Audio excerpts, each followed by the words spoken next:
त्याच्यानंतर स्ट्रक्चर बघा, ह्याच्यामध्ये काय परत लक्षात घ्या, ह्याच्यामध्ये पण मायटोकॉन्ड्रिया डबल मेम्ब्रेन आहेत. मायटोकॉन्ड्रिया पण कसे डबल मेम्ब्रेन. मग काय करायचं, मेम्ब्रेन नसणारे, एक मेम्ब्रेन असणारे, डबल मेम्ब्रेन असणारे, 3 मेंबर असणारे, असा एक छोटा चार्ट करायचा. ठीक आहे. त्याच्यामध्ये कुठली इनर आणि आउटर मेम्ब्रेन आहेत. मग या मेम्ब्रेन कशापासून बनलेले आहेत, तर फॉस्फोलिपिड आणि प्रोटीन्स म्हणजे प्रथिनांपासून बनलेले आहेत. ठीक आहे. बाकीच्या मधलं काय एवढं महत्वाचं नाही. आता फंक्शन बघूया. फंक्शन काय असते, तर सेल रेस्पिरेशन. रेस्पिरेशन मध्ये काय होतं की खाल्लेल्या अन्नापासून ऊर्जा बनवण्याचं काम म्हणजे रेस्पिरेशन. मग ते रेस्पिरेशन कुठं होतं, मायटोकॉन्ड्रिया मध्ये होतं.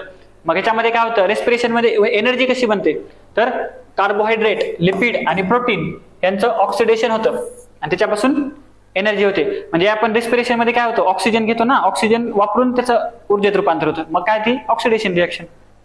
ठीक आहे. आणि मग ती तयार झालेली एनर्जी आपल्या सेलच्या वेगवेगळ्या भागाला एटीपीच्या स्वरूपात पाठवण्याचं काम पण मायटोकॉन्ड्रिया करतं. ठीक आहे. ह्याच्यामध्ये काही डीएनए असतो. 2 प्रकारचा डीएनए असतात ना, न्यूक्लियर डीएनए आणि मायटोकॉन्ड्रियल डीएनए किंवा एक्स्ट्रा क्रोमोझोमल डीएनए. न्यूक्लियस मधला जो डीएनए असतो तो क्रोमोझोमल डीएनए असतो. जो मायटोकॉन्ड्रिया मध्ये असतो तो वेगळा म्हणजे एक्स्ट्रा क्रोमोझोमल डीएनए असे म्हणतात. तर तो काय आहे, इथं एक डीएनए असतो आणि तो पण सायटोप्लाझ्मिक इनहेरिटन्स साठी काम करतो. आता हे थोडंसं डिटेल जाते, फक्त एवढं लक्षात घ्या की त्याचा पण अनुवंशिक याच्यामध्ये पण रोल आहे. ठीक आहे. आता याच्यात काही पॉईंट आहेत का बघू. मायटोकॉन्ड्रियामध्ये दुहेरी आवरण असतं सांगितलं, एक्स्ट्रा क्रोमोझोमल डीएनए असतं. परत मायटोकॉन्ड्रिया प्रथिने पण तयार करू शकतात, कारण त्याच्यामध्ये रायबोझम फॉस्फेटचे कण असतात ना, रायबोझम फॉस्फेटचे कण असतात. म्हणून बघा डीऑक्सीरायबोज, डीएनए मध्ये काय डीऑक्सीरायबोज न्यूक्लिक ऍसिड. मग ते रायबोज त्याच्यामध्ये असतं. मग ते रायबोजचं दुसरं काम काय, प्रोटीन बनवण्याचं आहे. त्याच्यामुळे मायटोकॉन्ड्रियामध्ये पण प्रोटीन बनतात. हे एक लक्षात ठेवायचं. एटीपीच्या स्वरूपात ऊर्जा साठवतात. कशापासून ऊर्जा बनवतात, प्रथिन, मेद, कार्बोहायड्रेट यांचं ऑक्सिडेशन करून एनर्जी बनवतात. ठीक आहे. प्राण्यांमध्ये मायटोकॉन्ड्रियाची संख्या जास्त आहे, हे एक लक्षात ठेवायचं. कारण लक्षात ठेवा, प्राण्यांना एनर्जीची गरज आहे ना, वनस्पती काय एका जागेवर आहेत, त्याच्यामुळे प्राण्यांमध्ये मायटोकॉन्ड्रिया जास्त आहेत. ठीक आहे. हा, ऑक्सिश्वसनाचं म्हणजे एरोबिक रेस्पिरेशनचं रचनात्मक आणि कार्यात्मक एकक हे ऑक्सिझोम यांना म्हणतात. म्हणजे हे काय असतात, एरोबिक रेस्पिरेशनचे रचनात्मक आणि कार्यात्मक एकक आहेत. जसं आपण काय म्हणतो अल्व्हिओलस, हे काय आहे, फुफ्साचं कार्यात्मक आणि रचनात्मक एकक आहे. नेफ्रॉन काय आहे, किडनीचं कार्यात्मक आणि रचनात्मक एकक आहे. तसं एरोबिक रेस्पिरेशनचं कार्यात्मक आणि रचनात्मक एकक काय, मायटोकॉन्ड्रिया. त्यालाच ऑक्सिझोम असं पण म्हणतात. ठीक आहे. आणि आरबीसी मध्ये मायटोकॉन्ड्रिया नसतो. ठीक आहे. आता पुढचा पार्ट व्हॅक्युअल. मग आता बघा व्हॅक्युअल मध्ये काय आहे, व्हॅक्युअल म्हणजे काय, रिक्तिका. हे काय असतात, रिक्त असं पिशवीसारख्या किंवा असं काय म्हणलं वाटीसारख्या किंवा असं बॅग सारख्या असतात. ठीक आहे. मग आता व्हॅक्युअल बघू. व्हॅक्युअल काय असतात, तर हे रिक्तिका आहे, पण रिक्तिका कशा रिकाम्या नाहीत, त्याच्यामध्ये काहीतरी भरायचंय. रिकाम्या पिशवी आहेत, ते काहीतरी स्टोअर करण्याचं काम, साठवण्याचं काम करतात. मग हे काय आहेत, हे अशा फ्लुइड फील्ड आहेत, म्हणजे त्याच्यामध्ये काहीतरी द्रव वगैरे भरलेले आहेत आणि ज्यांचं काम आहे स्टोरेज करण्याचं काम आहे. आता व्हॅक्युअल जे असतात ते अॅनिमल सेल्स मध्ये ऍबसेंट असतात, कारण व्हॅक्युअल्सची बऱ्यापैकी कामं अॅनिमल सेल मध्ये लायसोझोम करतात. ठीक आहे. पण प्लांट्स मध्ये लायसोझोम नसतं, त्याच्यामुळे काय होतं, प्लांट्स मध्ये व्हॅक्युल्स असतात आणि लायसोझोमची कामं पण व्हॅक्युल करतं. ठीक आहे. आणि प्लांट्स मधलं जे व्हॅक्युल आहे ते कसं आहे, खूप मोठे आहे. सिंपल लॉजिकली विचार करायचा. प्लांट्सची जे आहे ते प्लांट्स मध्ये काय होणार, त्यांना कामं जास्त नाहीत, एका जागेच थांबायचे, त्याच्यामुळे त्यांची एनर्जी काय होणार आहे, कमी असणार आहे ना. मग त्याच्यामध्ये स्टोरेजला काहीतरी जास्त लागेल, स्टोरेज करण्यासाठी जास्त काहीतरी लागेल, म्हणून याच्यामधल्या व्हॅक्युअलची साईज मोठी आहे.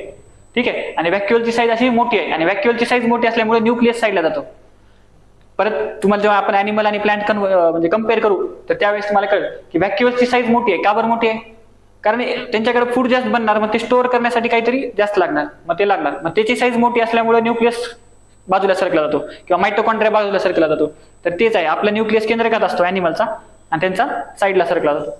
तर हे एक लक्षात ठेवायचं. आणि बॅक्टेरियल सेल्स मध्ये व्हॅक्युअल्स नसतात. ठीक आहे. काय एवढं महत्वाचं नाही. त्याच्यानंतर व्हॅक्युअल्स कसे आहेत, नॉन लिव्हिंग आहेत. व्हॅक्युअल्स आर नॉन लिव्हिंग आहेत आणि खूप जास्त मोठे असतात.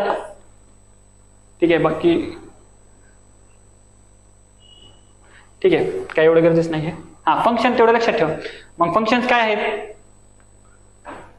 हा समजा एखाद्या व्हॅक्युअल मध्ये काय स्टोरेज बॅग असल्यासारखं आहेत ना, मग ते काय करतात की एखादं मटेरियल समजा पेशीसाठी हार्मफुल आहे, तर त्याला पेशीपासून वेगळं करायचं, म्हणजे आपल्यामध्ये ठेवून घ्यायचं आणि पेशीला त्याचा धोका नाही झाला पाहिजे याच्यासाठी ते हार्मफुल मटेरियलला आयसोलेट करण्याचं काम करतात. त्याच्यामध्ये वेस्ट प्रोडक्ट स्टोअर करायचं, म्हणजे बाहेर टाकण्यापूर्वी ते स्टोअर करायचं, किंवा पाणी म्हणजे प्लांट सेल मधलं जे पाणी आहे ते पाणी स्टोअर करायचं असेल, ठीक आहे. त्याच्यामध्ये दाब मेंटेन करायचं, म्हणजे त्या सेलमध्ये दाब मेंटेन करायचं. पाणी जे असतं ते दाब मेंटेन करणार ना, मग ह्याच्यामध्ये पाणी स्टोअर करतात आणि दाब मेंटेन करतात सेल मधला, तर ते काम करतात. त्याच्यानंतर पीएच मेंटेन करण्याचं काम करतात. बाकी अनवॉन्टेड पदार्थ स्टोअर पण करतात आणि नंतर ते बाहेर पाठवण्याचं पण काम करतात, ठीक आहे. त्याच्यानंतर प्लास्टिड्स. आता प्लास्टिड कसे आहेत? डबल मेम्ब्रेन वाले ऑर्गॅनेल आहेत. डबल मेम्ब्रेन वाले ऑर्गॅनेल आहेत आणि हे सायटोप्लाझम मध्ये असतात, ठीक आहे. त्यांचा शेप वेगवेगळा असतो, एकतर म्हणजे स्पेरिकल म्हणजे गोलाकार असेल किंवा डिस्कच्या शेप मध्ये असतील, ठीक आहे. हा, प्लास्टिड्स मध्ये पण डीएनए असतात आणि रायबोझोम्स असतात. म्हणजे बघा, अजून डीएनए आणि रायबोझोम कुठे होते? माइटोकॉन्ड्रिया मध्ये होते, राईट. तर प्लास्टिड्स मध्ये पण डीएनए आणि काय म्हणतात रायबोझोम्स असतात, ठीक आहे. मग हा डीएनए कुठला झाला परत? Extra chromosomal.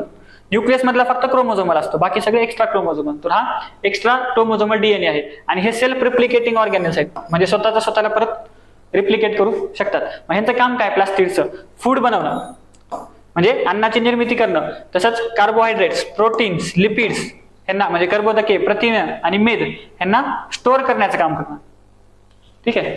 आता बघा, प्लास्टिड कसे आहेत परत सांगतो. डबल मेम्ब्रेन आहेत. कुठं असतात? प्लांट्स आणि अल्गी मध्ये असतात. बघा, आपल्या सेल काय स्वतःचं अन्न स्वतः निर्माण करतात का? नाही. मग प्लास्टिड आपल्याला गरज आहे का?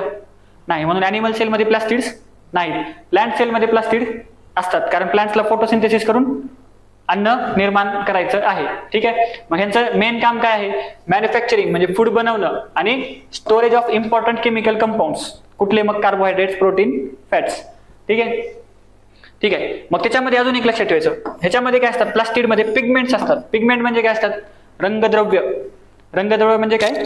एखादा कलर इम्पार्ट करणारे. ह्याच्यामध्ये रंगद्रव्य असतात आणि त्या रंगद्रव्यामुळे सेलला रंग भेटतो, ठीक आहे. म्हणजे दोनच सांगायचं प्लास्टिडमध्ये काय. तर आता बघा,